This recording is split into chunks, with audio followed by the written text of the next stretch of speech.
or question. During the webinar, you're welcome to submit by typing or by speaking. So if you would like to type, click Q&A at the bottom of your screen and type in your comment or question. If you would like to speak, click Raise Hand at the bottom of your screen. I will enable your audio and call on you by first name.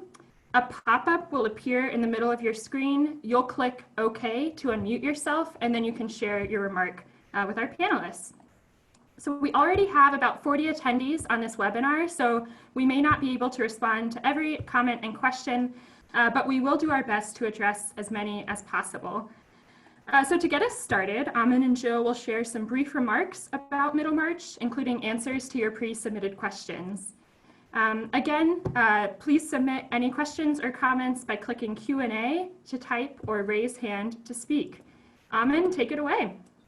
All right, thanks also from us for joining us. And also congratulations to all of you on reading Middlemarch. Whether you liked it or not, I just think it's a real achievement to have read what I still consider one of the greatest novels ever written. We were talking about this before, and I was always curious how many people like the novel. Claire, are we able to do the little survey?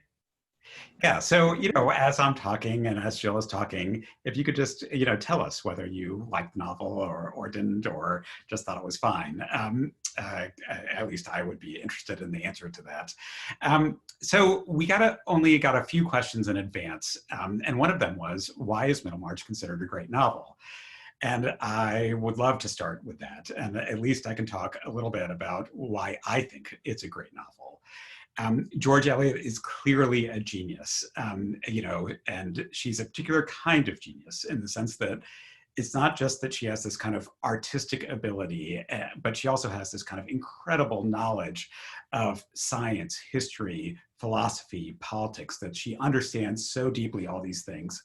And you can see it in the metaphors she uses, in the conversations she depicts, various kind of digressions on the history of Rome, the history of religion, all kinds of stuff, natural sciences with little collections and Lydgate's research.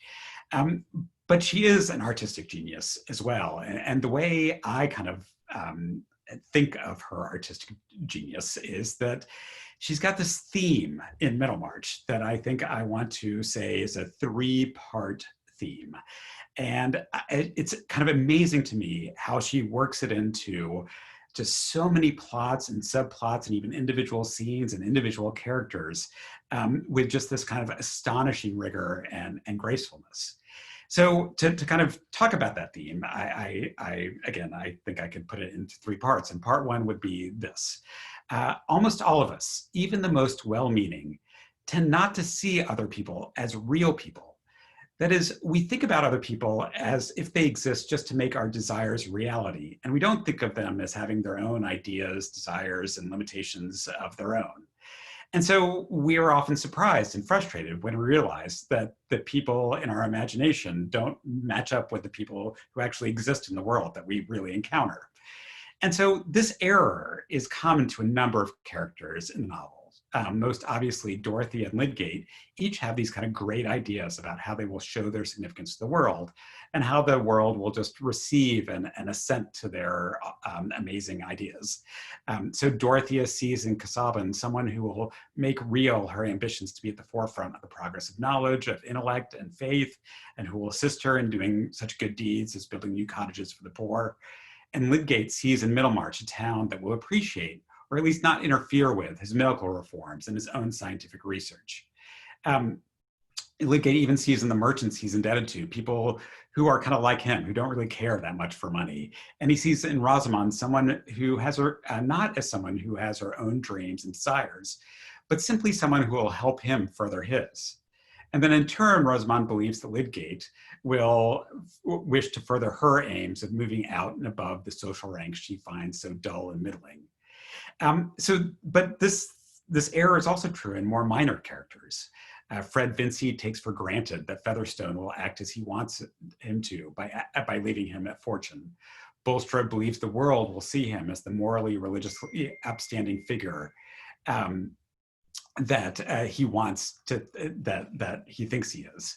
And for their parts, Featherstone can't believe that others in the world don't exist to help him, as he says, do as he likes. So Eliot kind of weaves this kind of idea of us not seeing other people as real people, through all these like plots and subplots. But it's not just in these like arcs that she weaves them in. She also does it in these individual characters and individual scenes.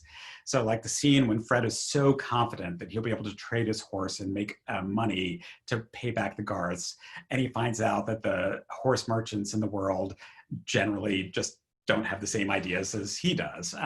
Or when Featherstone is desperate to get married, to burn one of his wills, and she refuses, and he just cannot believe that she is like this person with values, ideas, and agency that are far stronger than anything he suspected. All right, and then part two of the theme is Eliot kind of saying, well, we're often blinded by our egos, but we don't have to be. Right? It's possible, but sometimes really difficult to make the supremely ethical leap of taking other people seriously. And it's in fact only by taking this leap that we can take our own humanity seriously too. So Dorothea's ultimate knowledge of Casaubon's pettiness and desire for control actually doesn't destroy her. Because Dorothea is Dorothea, it actually makes her see her own desires and capabilities more clearly. And this is also true of Dorothea's sympathy for Rosamond, and then Rosamond's, in turn, realization that, as Eliot writes, quote, Mrs. Casaubon's state of mind must be something quite different from what she imagined. And that, in turn, makes Rosamond put aside her own egoism and then helps pave the way for Dorothea to marry Will. It's really hard, as Eliot says, to take other people seriously. This is another famous quotation. If we had a keen vision and feeling of all ordinary human life, she writes, it would be like hearing the grass grow and the squirrel's heartbeat, and we should die of that roar which lies on the other side of silence. As it is, the quickest of us walk about well wadded with stupidity, right? So it's super hard to really acknowledge the reality of everything that's going on around us. So hard that it could almost kill us. But the terrible thing that we do is that we just then walk around with our ears wadded with stupidity. So it is hard to see others, because to see others is to see the limits of our significance, to see the limits of our dreams or of ambitions, our ability to act independently, to control our own fate. But then if we can see these limits, we actually then are able to take ourselves all the more seriously. So like some of the most centered and effective characters are Mary Garth and Caleb Garth, who are well aware of their limitations and don't have these kind of incredibly grand ideas. But on the other hand, they are incredibly effective in their own sphere of influence and really, I think, kind of some of the ethical centers of the novel. But also the narrator herself is able to kind of extend her sympathy to even characters we don't always like. So she talks about Rosamond as poor Rosamond, not dastardly Rosamond. And this is, I think, unlike Jane Austen, who's well able to just dispose of characters she doesn't like and make us just feel total contempt for them. She reminds us that even, in that scene of like, well, she starts talking about Dorothea and she says, well, no, there's Mr. Casaubon too, and he had an intense consciousness within him and was spiritually hungered like the rest of us, right? To make sure that we understand that even people we don't like have this reality to themselves, and we need to take that seriously. And part three, I think, is this is not something that I think is as obvious, but I want to say at least something about it because I think it's kind of amazing. And the third part of this theme is something like these problems of egoism and trying to understand the perspectives and values and consciousness of others. And then the opportunities to try to see other people in their fullness and the fullness of their values and their ideas. This problem is actually not ahistorical. It's not like every human being ever has had to face this kind of ethical leap and this ethical difficulty. And she actually makes a point to say that it's really part of a particularly kind of modern world that I think we are a part of, that's distinctive because it contains so many different conflicting ideas about science, economics, religion, philosophy, all these different ideas that Eliot is so well aware of that we always have to kind of confront. And she said this is not always true, always been true. In that famous prelude, she talks about, another woman, a saint who's able to kind of make real her ambitions because the world she lived in was an older world that had, as Eliot puts it, a coherent faith and order that helps individual consciousness, kind of join with and see how other people are working, because everyone seems to have the same ideals and the same set of ideas, and that then allows us to kind of feel like we're bounded to other people in a simpler way. But that's not the world that Middlemarch occupies, and that's not the world that we occupy, right?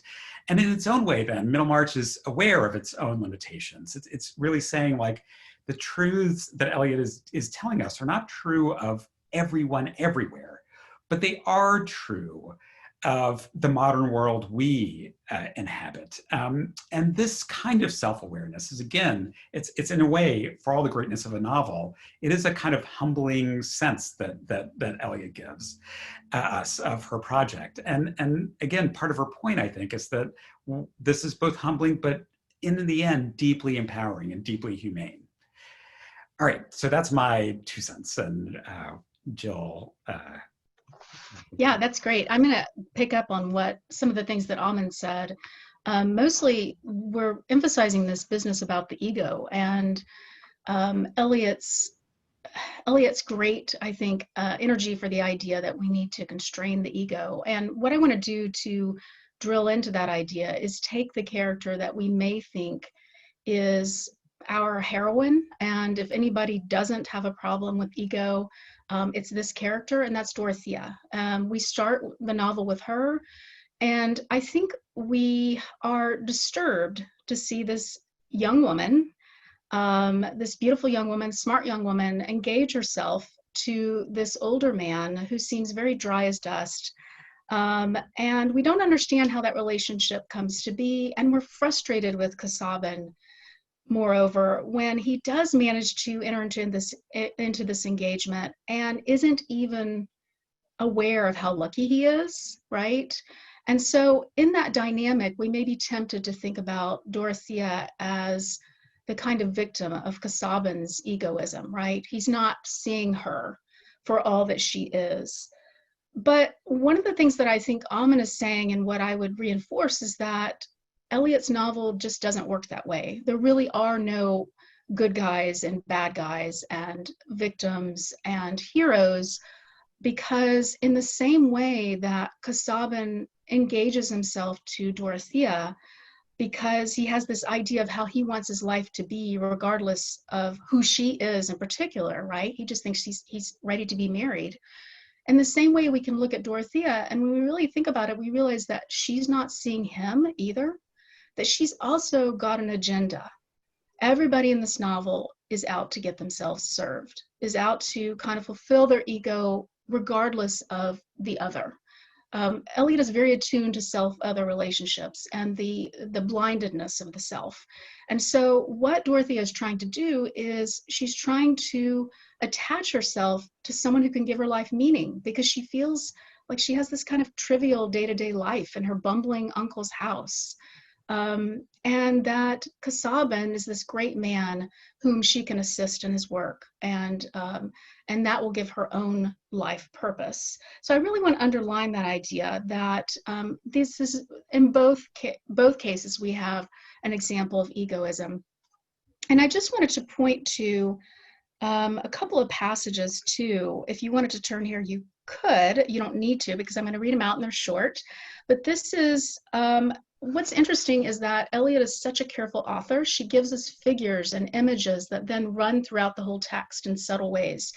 And here's one. This is on chapter 27. In chapter 27, she talks about a pier glass. In Victorian parlance, a glass is a mirror. So she's talking here about a mirror in the third line at the beginning of chapter 27. Your pier glass or extensive surface of polished steel made to be rubbed by a housemaid will be minutely and multitudinously scratched in all directions. But place now against it a lighted candle as a center of illumination, and lo, the scratches will seem to arrange themselves in a fine series of concentric circles around that little sun. So she's talking about that optical illusion. You shine a light on a bunch of scratches and they all seem to kind of form concentrically, right? But it is an optical illusion. That's not actually what the scratches are doing. It is demonstrable that the scratches are going everywhere, impartially, and it is only your candle which produces the flattering illusion of a concentric arrangement, its light falling with an exclusive optical selection, optical illusion. These things are a parable, in other words, a little moral story. The moral story is that your ego is like that false optical illusion of the concentric circles. Everything seems to be revolving around you, but it actually doesn't. And the really neat thing is that Eliot also gives us a counter image, a kind of corrective to this idea of lines that seem to go in a circle around one point. And that is the very famous image that comes, I think it's first mentioned in chapter 15 at the beginning. I'm not going to read the whole passage, but basically in that first paragraph, she's talking about another author, Henry Fielding, and she's comparing, the narrator is comparing her own storytelling method to Fielding's. And she says, I don't have time to tell my story the way Fielding does. He's really digressive, he's long-winded, whatever. And she says at the end of that first paragraph, I at least have so much to do in unraveling certain human lots and seeing how they were woven and interwoven, that all the light I can command must be concentrated on this particular web and not dispersed over that tempting range of relevancies called the universe. Now, there are a couple things to notice there. One is the light and the concentered, right? She's even picking up on anticipating the parable that she's going to tell later with those two ideas, but she's giving you an alternate image of a web. And a web has no center. It's just a bunch of lines with no clear center that has multiple nodes. That's really the image of humanity that the book gives you. No one is the center of the story, and no one deserves morally or ethically to be the center of the story. So scholars have often taken this idea of the web as central to the whole structure and thematic idea of Middlemarch. And they see that there are multiple kind of like shadow images of the web going on throughout the book. What I mean by that is other images or other ideas in which a lot of different things seem to kind of be integrated, like interwoven together. One of them is the key to all mythologies, Casaubon's goal for his research. Another one is that primal tissue that Lydgate is seeking in his research. And then a third one that I would point to is this idea of providence that Bulstrode has when he's trying to understand his criminal errors and trying to explain their moral logic in terms of a kind of grand net of providence that would catch them all. The thing about all of these three examples is they're false versions of the web, right? They're themselves egoistic versions of what the web is. Really, they're just characters' own image that seems to be capturing lots of different things and there's no center. But really at the end, it's like all about Lydgate's research, Casaubon's research, and Providence, Bulstrode's moral self-justification. What Eliot's doing in this novel is offering the right version of the web, which is a lot more complicated, a lot more human, a lot more ethically challenging for the reader. And I think that the question of why this novel endures has to do with that ethical challenge, because it still kind of speaks to us today in that modern way that Aman's talking about. And I'll go ahead and end there. Awesome. Thank you so much, Jill and Aman. Those were great remarks to get us started. So before we open up the conversation, I'll share the results from our poll for everyone to check out. So nobody did not like the novel. That was a double negative, but we do have a 20% group of folks who are indifferent. So there's that for everyone. So now we'll open up the conversation. So attendees, feel free to submit any questions or comments you have. You can type by clicking Q&A at the bottom of your screen and just write your response, click enter, and we'll be able to see that. You can also speak by clicking raise hand at the bottom of your screen. I'll then unmute you. You'll click OK to unmute yourself, and then you'll be able to share your remark and talk with Aman and Jill. Again, that speaking feature, it won't turn on your video, it will just turn on your sound, sort of like calling into a radio show. So feel free to share that way as well. All right, looks like our first question is from Liz G. So Liz, I'm going to allow you to talk, and then you can unmute yourself. Hi. Perfect. Okay, so something I struggled with while reading this particular novel was not really liking any of the characters or like rooting for them, which is why I put I was indifferent, because I was just like, it's very hard for me to not really to enjoy a story without liking somebody. And I know that there are many novels that are written with the intention to present these characters that are hard to love. So I was wondering, from your perspective, like, what is the goal of those kinds of stories? I realize they're going to be different for all of them, but I guess when it comes to Middlemarch. You want to go, Jill, since you have sure. Not being able to root for anyone, totally. Yeah, I mean, one of the things that Eliot said in conjunction with her first novel, which was Adam Bede, was that one of the main purposes that she had for fiction writing was to cultivate sympathy. So in Eliot scholarship, sympathy has been a key word. And when you think about it, presenting the reader with an unlikable character is a challenge, an utmost challenge to sympathy, right? You have to find it in yourself to like, to have a fellow feeling with someone who doesn't fully seem like they deserve it.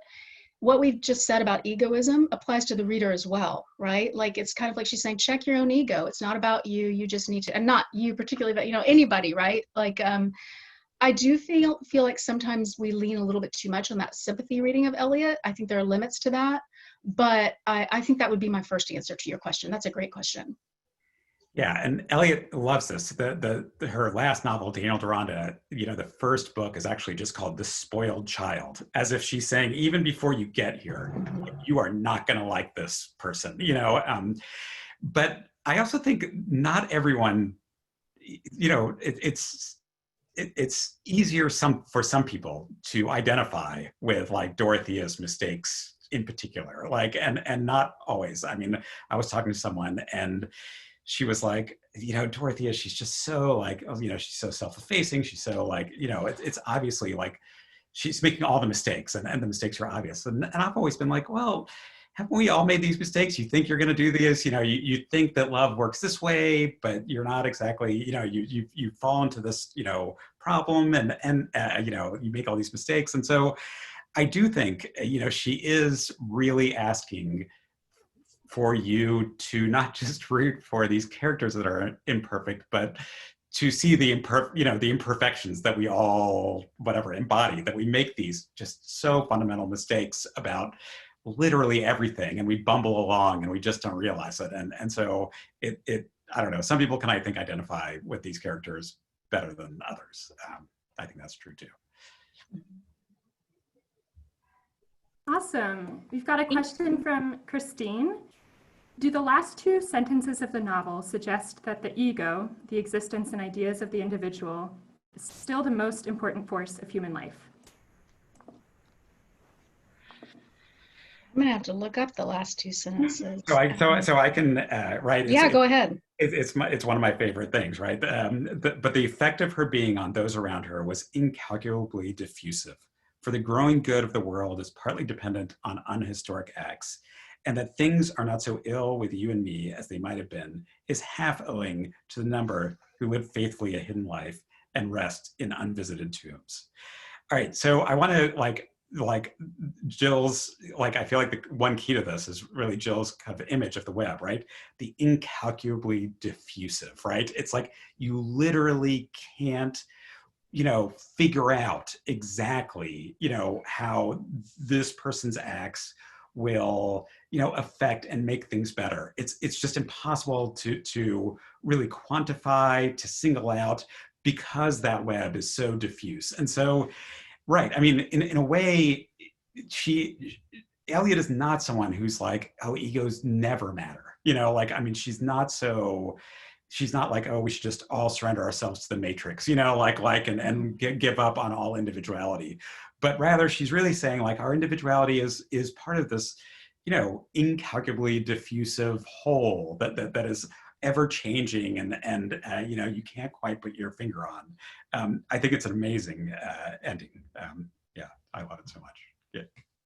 Yeah, I would agree with that. And I think, it's hard to put those last sentences in terms of individualism or not individualism. I think she's really challenging our sense of self-other boundaries. I think of her, I was saying this before, like when we were talking, I think of her as a very Buddhist author, right? Like her chastening of the ego is very like existential, right? Like, so Dorothea's everywhere in the web, right? But she's also herself. I mean, like, you can't really make that distinction. And yeah, that's a wonderful line. And also it's a very famous line as well. Great.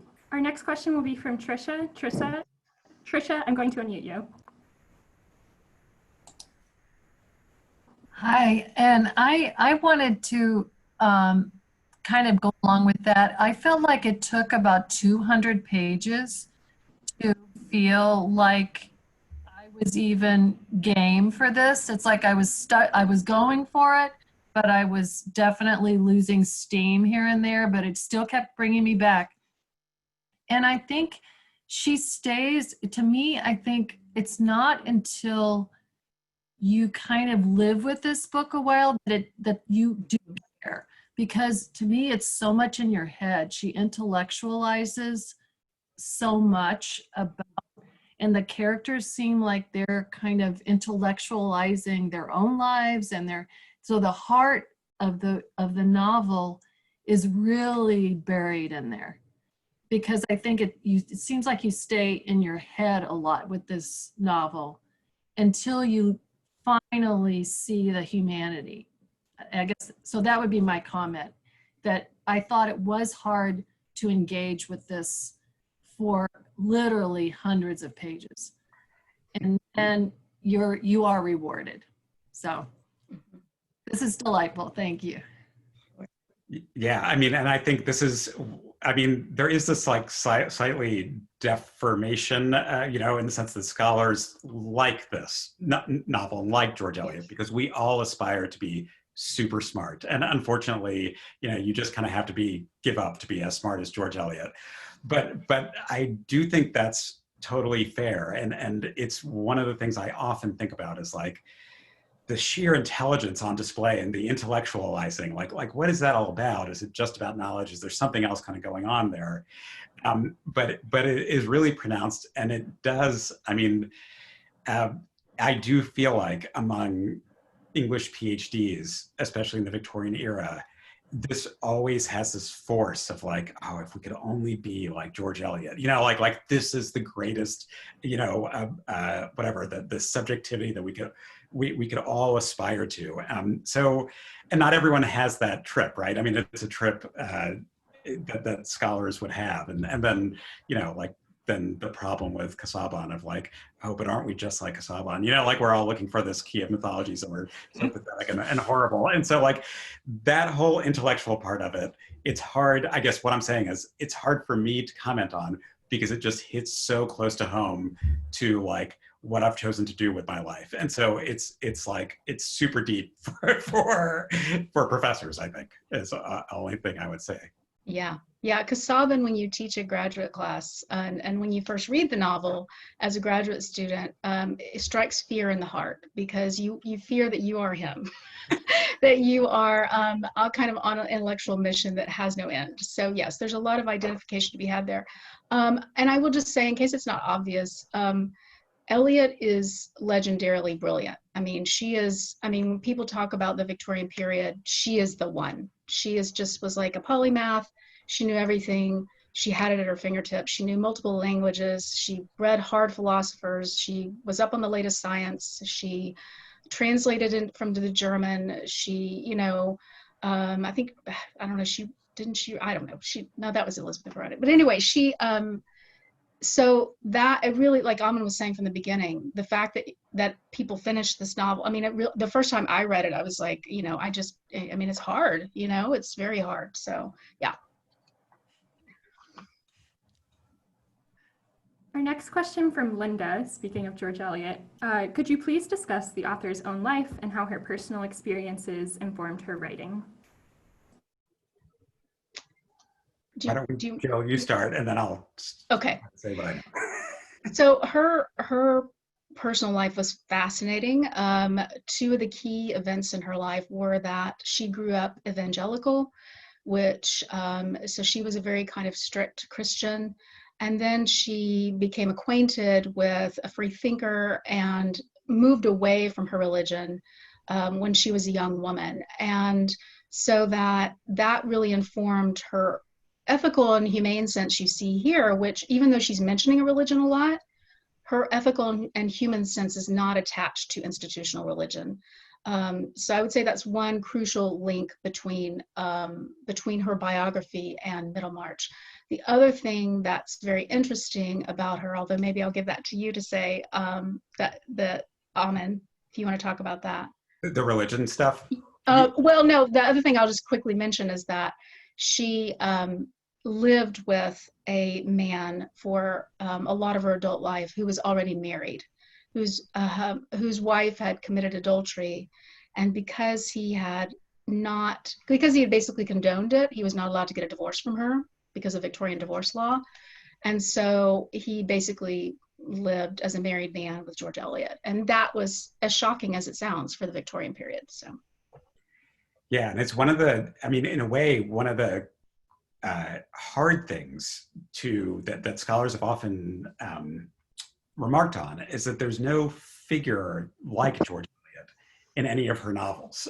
That is one of the things about Dorothy is that she doesn't achieve greatness, but George Eliot was able to, right? I mean, and this is unlike a lot of authors. So, the last book club was Pride and Prejudice, and you can kind of see Elizabeth Bennet as a version of Jane Austen, super clever, super charming, smart in all kinds of ways.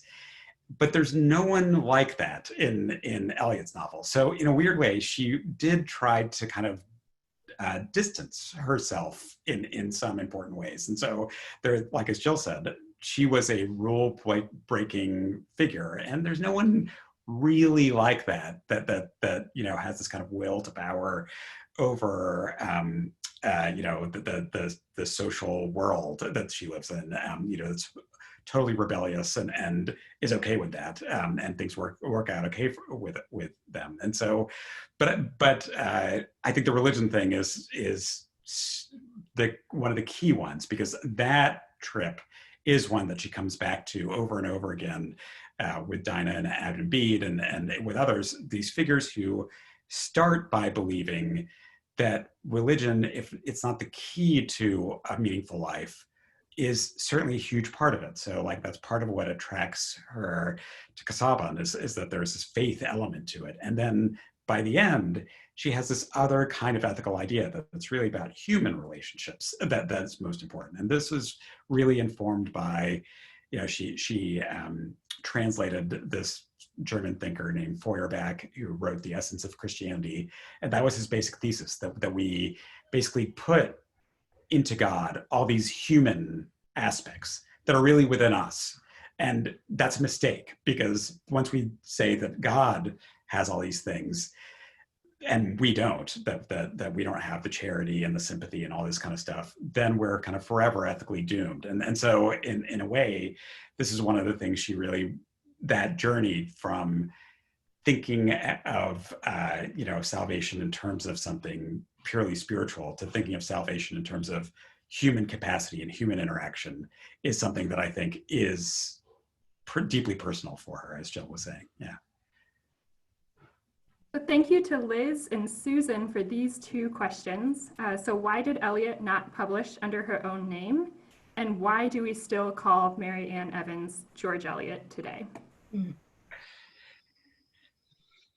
I'm not sure about that. I could guess, but do you know?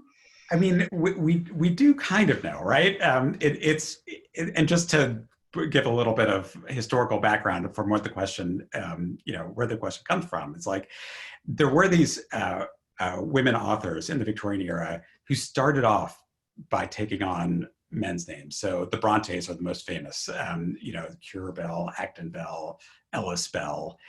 And then they were kind of discovered as, that whatever, Charlotte Bronte's name was not Currer Bell, but it was Charlotte Bronte. And so we just call her now Charlotte Bronte. George Eliot is the exception. People eventually knew that she was Mary Ann Evans, but she still insisted, actually, that she go by George Eliot. And so this is actually what scholars have decided, that because she actively said, I prefer to be referred to in my authorial capacity as George Eliot, that scholars have said, all right, well, that is not true of Charlotte Bronte. She never said, you know what, I know that everyone knows my name is Charlotte, but I'll stick with Currer, instead, and what exactly is going on with Eliot's desire to still be called George Eliot is, I have to say that a lot of people have a lot of interpretations of it, but there's no, at least I don't know of any authoritative answer to that.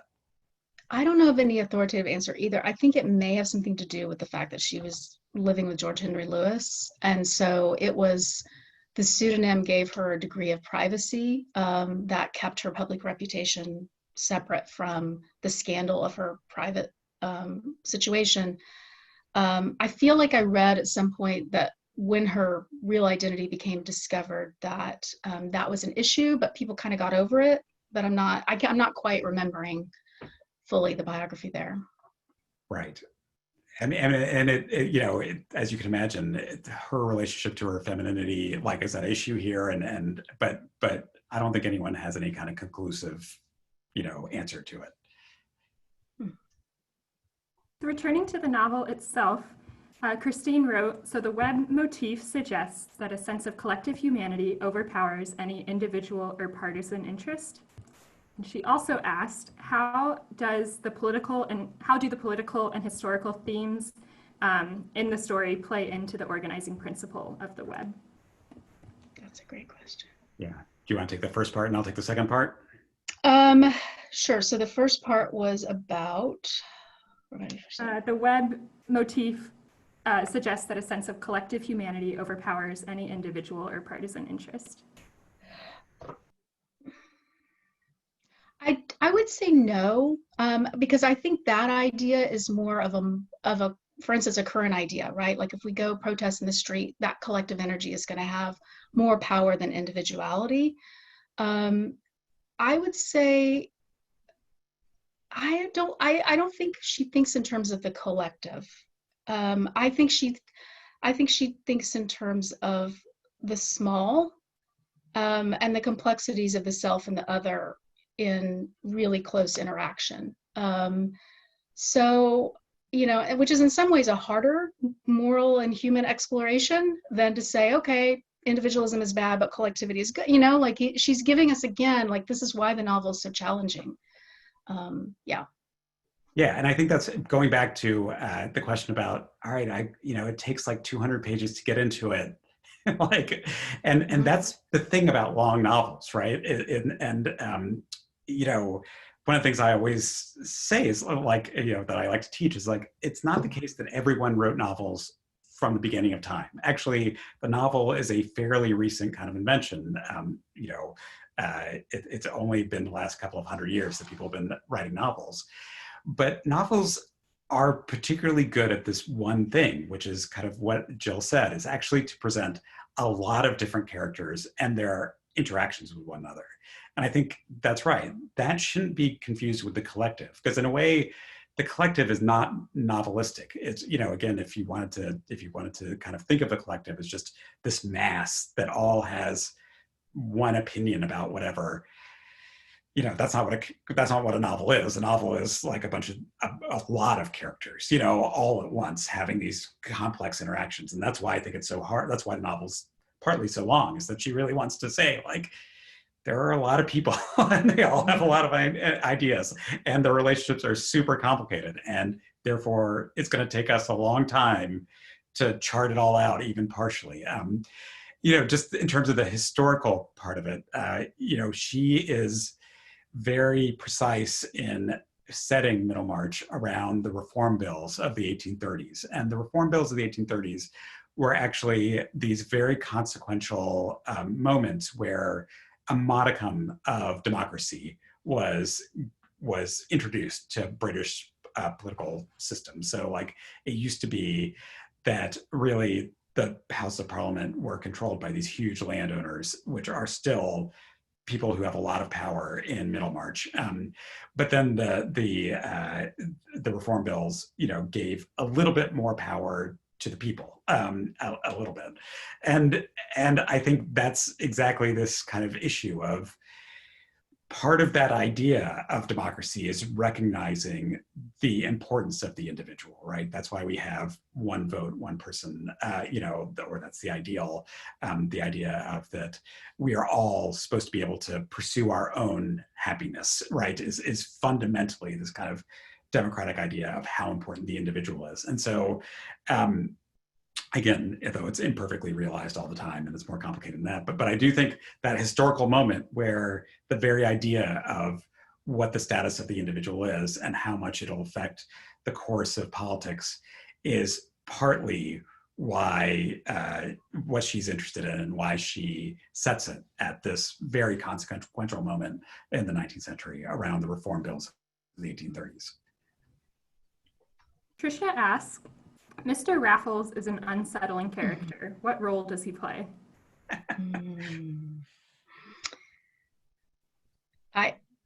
Do you want to start or should I start? No, I was just thinking, I was like, if someone asked me the exact deal between Bulstrode, Raffles, Will Ladislaw, and to chart all of that out, I was like, I should really have that up to my fingers. And so I'm mostly smiling because I'm like, I mean, I've got some off the cuff ideas, but so if you want me to start, I can, but. Okay, yeah, go ahead. Well, I think one of the things about Raffles is I think it's the name is hilarious, right? I mean, and I say that because Dickens, it's like those of you who've read Dickens, Dickens loves these kind of crazy, goofy names. And so I always think of this plot as a little bit of like this Dickensian thing of like, there's this past love affair and it's super complicated and it erupts and it's comic and there's this kind of inversion of who should have power, right? Like this very, socially marginal figure ends up having actually this huge effect on having a lot of kind of influence on people. And I do think it is one of this is a very glib answer, which is why I didn't want to quite start, but I'll say it anyway. It is one of these feats that I think Eliot is trying to do. One of the things people have said about Middlemarch is that it's almost like a summation of all novels that have come before it. She's able to integrate like a little bit of Jane Austen, a little bit of Charles Dickens, a little bit of this, a little bit of that, Fielding, like she's able to do it all, and I do often think that there's this moment where she's like, oh, you think I'm super serious, you think I'm super intellectual, but I've got these, I can do all kinds of other things as well. And so I do kind of think Raffles is this kind of comic, but also deeply unsettling figure, in part because he seems so out of place in this kind of over-intellectualized world of Middlemarch. But he's also socially and morally kind of marginal. And I think maybe she's making a social point, but I do often think she's making an artistic point that she could do this too. But anyway. So I would say a couple things. And one, the first is to pick up on what Aman's saying about her borrowing from different things. In the decade right before Middlemarch, the 1860s, there was a very popular genre called the sensation novel, which was about crime and things like blackmail and murder. And so this may be Eliot's little touch of that genre. By the way, if you want a great novel, sensation novel, The Woman in White by Wilkie Collins is one of the best. But the other thing I would say, and this goes back to her brilliance and, literal, her erudition and her interest in science, particularly people say her partnership with George Henry Lewis, who is what we today call a scientist, or, a popularizer of science, at least. A lot of people think of Middlemarch, strange as it may seem, but then once you see it everywhere is incorporating a lot of scientific ideas. People often talk about the web as a version of the Darwinian ecosystem. And so all of these interconnected figures and whose lives materially depend on one another so that you can't distinguish any individual from another is a vision, right, of ecosystems in a Darwinian universe. And people also, for instance, talk about the subtitle Study of Provincial Life. It's almost like a microscopist putting a little town under the microscope and studying its little maneuvers, right?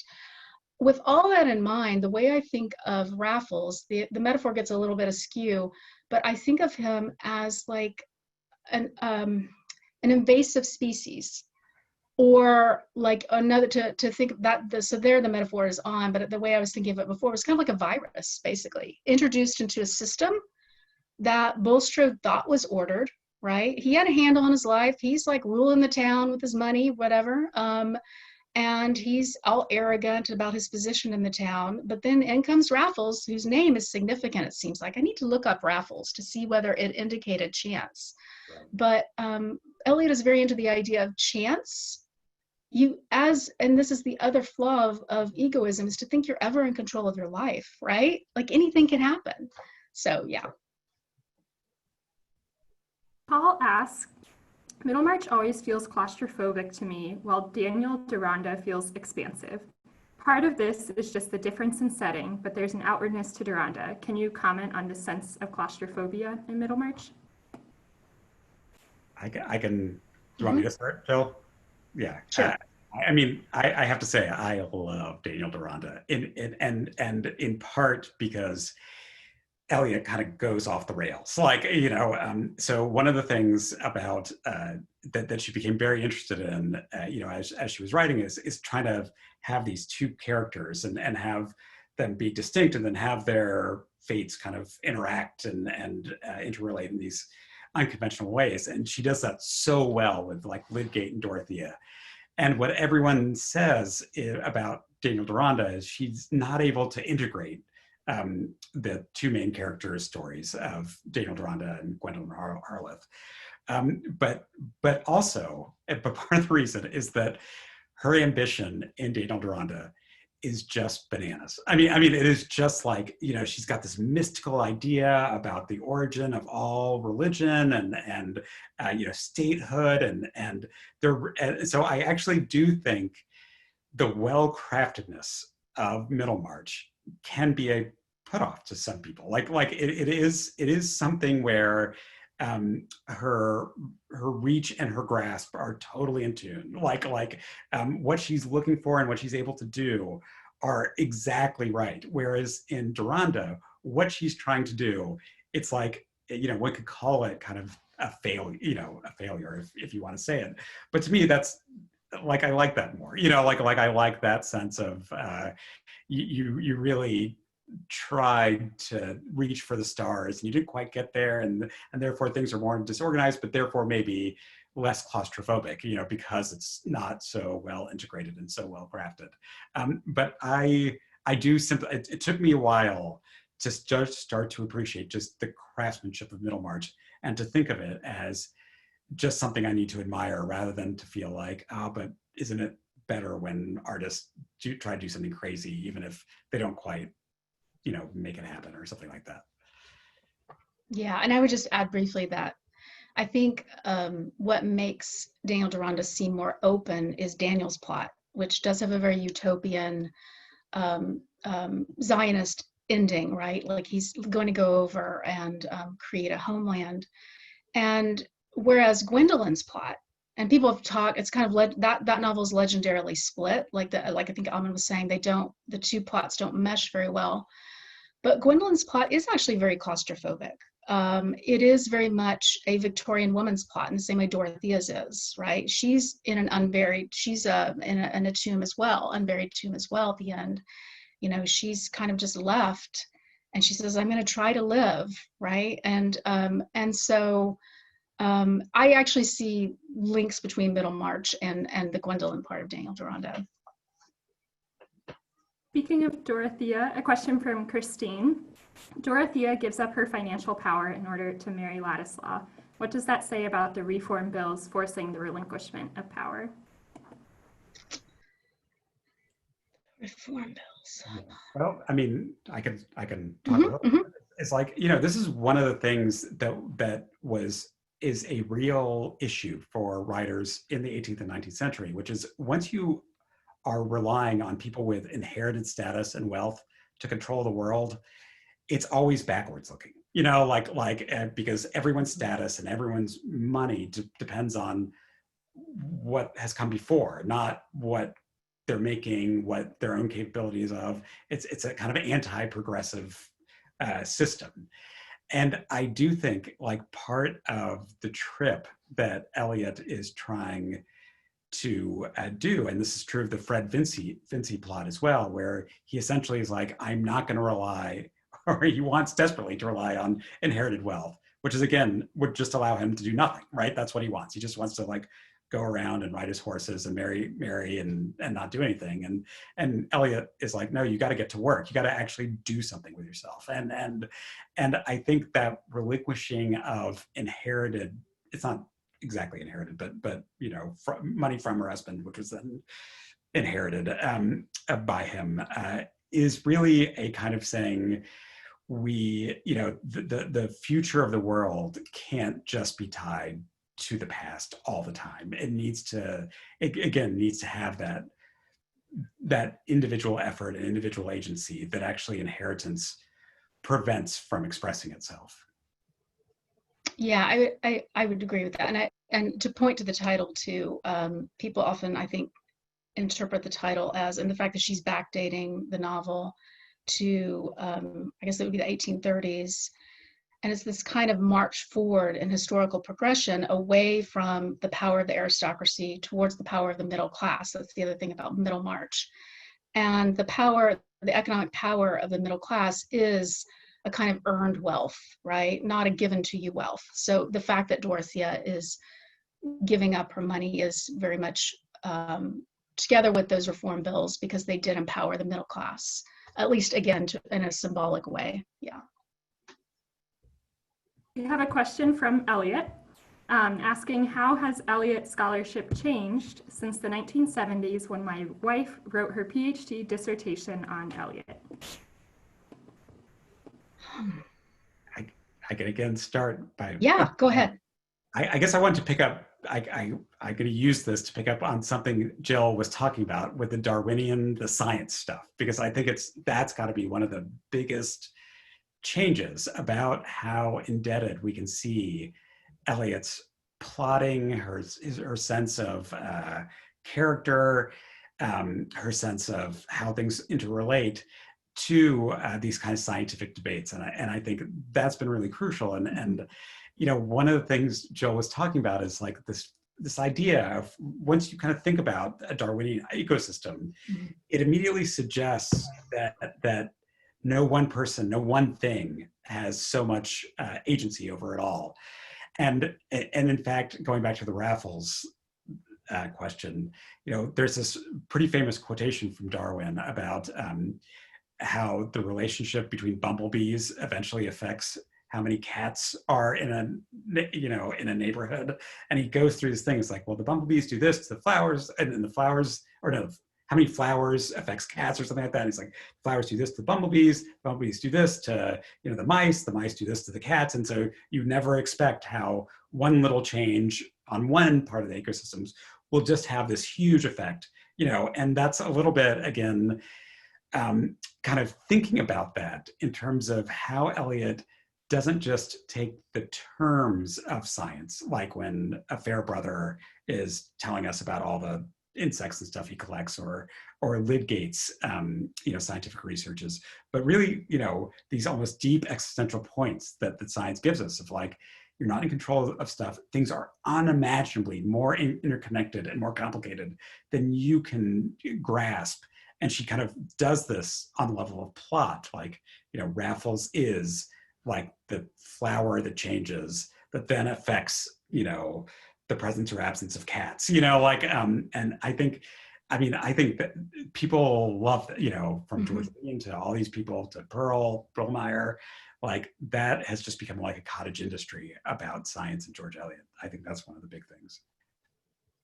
Yeah, and I think to add to that, because I hadn't thought of it until you said this, but it is about kind of types of literary criticism in general that we do now that were not really as much done in the 1960s and 1970s. And that time there was more what was called new criticism, where it was about thinking about the text as a kind of cohesive and standalone object, where you were mostly thinking about character motivation and tracing a kind of organic whole interpretation in the text itself.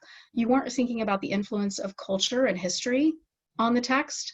And it seems to me that so many of the questions that you've asked today are about culture and history, and that's because that's become the way we do literary criticism now. But I would say that back then it really was more about the nature of character action, motivation. How do we make sense of this in terms of the story world? Our final question for today, in one sentence or one sentence-ish, why does Middlemarch endure? You want to take that one first, Aman? I don't know. I would just point to what we've all said already. Yeah. I've been thinking about this a lot, and I will say just that ethical claim that it makes on all of us to say, no matter how smart or generous you think you are just in danger of not seriously looking around you and really taking other people really seriously. And I just think that's such a deep lesson that it's really endures. Yeah, and I would say too, and this goes back to something that Aman said at the very beginning about the modernity of it all. And I think that resonates in various ways. And one way is that, whereas we tend to think of Victorian novels as providing us with kind of like neat endings, happy endings, which I think is a flawed sense of the Victorian novel, but we do think of the Victorian novel as that way. And like Middlemarch is just full of flawed people. It's a very modern sense of there are no heroes in the world. The world is very complicated. You can try to smooth out the edges of society. And I mean, we haven't even talked about, but I would just leave you with the thought that even the Dorothea Ladislaw union at the end is problematic. There's a bare hints of that in the last chapter. So she doesn't even really give you a happy marriage plot in the end. So, and that kind of dissatisfaction is something that I think we associate more with modern literature than with, and so we still find a lot to think about with this. Well, a huge thank you to all of our attendees for joining today, and a virtual round of applause. And thank you to Jill and Aman for your time and for sharing your expertise and your thoughts with us today. Thank you. This was a lot of fun. Yeah, that's great. Awesome. Well, that's all we have for today. Our next book club will be the first Wednesday in August, same time, 4 p.m. Eastern. We'll be discussing Beloved by Toni Morrison, so I hope you all can join us then. And we'll see you soon. Thank you. Bye. Bye.